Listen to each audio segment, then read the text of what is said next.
ರೇಣುಕಾಸ್ವಾಮಿ ಅವರ ಕೊಲೆ ಆರೋಪದಲ್ಲಿ ದರ್ಶನ್ ಅವರ ಮೇಲೆ ಚಾರ್ಜ್ ಶೀಟ್ ಸಲ್ಲಿಕೆ ಆಗಿರುವಂತದ್ದು. ಸೊ ಈಗ ಇನ್ನೇನು ಕೆಲವೇ ದಿನಗಳಲ್ಲಿ ದರ್ಶನ್ ಅವರ ಭವಿಷ್ಯ ನಿರ್ಧಾರ ಆಗುತ್ತೆ. ಈ ಬಗ್ಗೆ ಮಾತನಾಡೋದಕ್ಕೆ ನಮ್ಮ ಜೊತೆ ಇದ್ದಾರೆ ಫಿಲ್ಮ್ ಚೇಂಬರ್ ಅಧ್ಯಕ್ಷರಾದ NM ಸುರೇಶ್ ಅವರು. ಅವ್ರನ್ನ ಮಾತಾಡ್ಸೋಣ. ಸರ್, ಚಾರ್ಜ್ ಶೀಟ್ ಸಲ್ಲಿಕೆ ಆಗಿದೆ. ಸೊ ನಿಮಗೂ ಕೂಡ ಎಲ್ಲ ಮಾಹಿತಿ ಗೊತ್ತಿದೆ ಅಂತ ಅನ್ಸುತ್ತೆ. ಈಗ ದರ್ಶನ್ ಅವರ ಭವಿಷ್ಯ ನಿರ್ಧಾರ ಆಗುತ್ತೆ.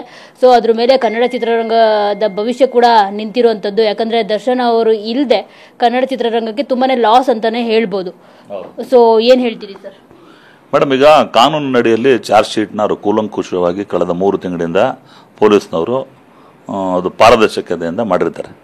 ಅವ್ರ ವರದಿ ಬಗ್ಗೆ ನಾನು ಮಾತಾಡುವಂಥ ನನಗೆ ಆ ಹಕ್ಕು ನನಗಿಲ್ಲ. ಯಾಕಂದರೆ it has got its own course. ಅವರು in detail they have made a search. ಅದನ್ನು ಚಾರ್ಜ್ ಶೀಟ್ ಇವತ್ತು ತಾನೇ ಅವರು ಕೋರ್ಟಿಗೆ ಸಬ್ಮಿಟ್ ಮಾಡಿದ್ದಾರೆ.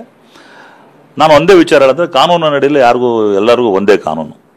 ತಪ್ಪು ಮಾಡಿದ್ರೆ ಕ್ಷಮೆ ಕೊಡೋಕ್ಕಾಗಲ್ಲ ಅಂತ ಕಾನೂನು ಹೇಳಿದೆ. ಯಾರು ಮಾಡಿದ್ರೆ ಅನುಭವಿಸ್ತಾರೆ. ಸಪೋಸ್ ಅವರು ಏನಾರು ಅದು ಬಲವಾದ ಒಂದು ಸಾಕ್ಷಿಗಳಿದ್ದು ಅದ್ರ ಮೇಲೆ ಹೋರಾಟ ಮಾಡೋದು ಅವರು ಲಾಯರ್ ಮೂಲಕ ಹೋರಾಟ ಮಾಡ್ತಾರೆ. ಚಾರ್ಜ್ ಶೀಟ್ಗಂತೆ ಯೂಶಲಿ 3 months ಟೈಮ್ ಇರುತ್ತೆ ಬಿಫೋರ್ ಈ ವಿಚಾರ ಇಂಥ ಸಂದರ್ಭಗಳಲ್ಲಿ ಕೋರ್ಟಿಗೆ ಕೊಡಬೇಕಾಗಿರುತ್ತೆ. ಅವರು ಕಾನೂನು ಅಡಿಯಲ್ಲಿ ವಿತಿನ್ 90 days ಕೊಡಬಹುದು ಕೆಲಸ ಪೊಲೀಸರು ವ್ಯವಸ್ಥಿತವಾಗಿ ಮಾಡಿದ್ದಾರೆ. ಬಟ್ ಅದು ಇಂಡಸ್ಟ್ರಿ ವಿಚಾರ ಬಂದಾಗ ಖಂಡಿತವಾಗ್ಲೂ ಸ್ವಲ್ಪ ಎಫೆಕ್ಟ್ ಆಗಿದೆ. ಚಿತ್ರರಂಗಕ್ಕೆ ಅವರು ಒಂದು ದೊಡ್ಡ ನಟ, ಮುಂಚೆ ಒಳ್ಳೊಳ್ಳೆ ಸಿನಿಮಾಗಳನ್ನು ಕೊಡಿದ್ದಾರೆ, ಅವ್ರದ್ದೇ ಆದ ಅಭಿಮಾನಿಗಳು ಹೊಂದಿದ್ದಾರೆ.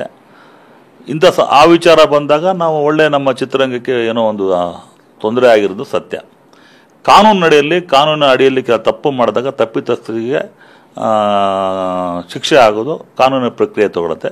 ಆ ಕೆಲಸ ಜಡ್ಜ್ಗಳು ಮಾಡ್ತಾರೆ. ನಮ್ಮಲ್ಲಿ ಜಡ್ಜ್ಗಳು ಒಳ್ಳೊಳ್ಳೆ ನ್ಯಾಯವಾದ ರೀತಿಯಲ್ಲಿ ಮಾಡುವಂಥ ಕೆಲಸ ತುಂಬ ಚೆನ್ನಾಗಿ ಇಲ್ಲಿವರೆಗೂ ಮಾಡಿದ್ದಾರೆ. ಕಾನೂನು ಏನು ಹೇಳುತ್ತೋ ಅದು ಮಾಡಬೇಕಾದ ಕೆಲಸ ಅದು ಮಾಡುತ್ತೆ. ಅಷ್ಟು ಮಾತ್ರ ಹೇಳಬಲ್ಲೆ.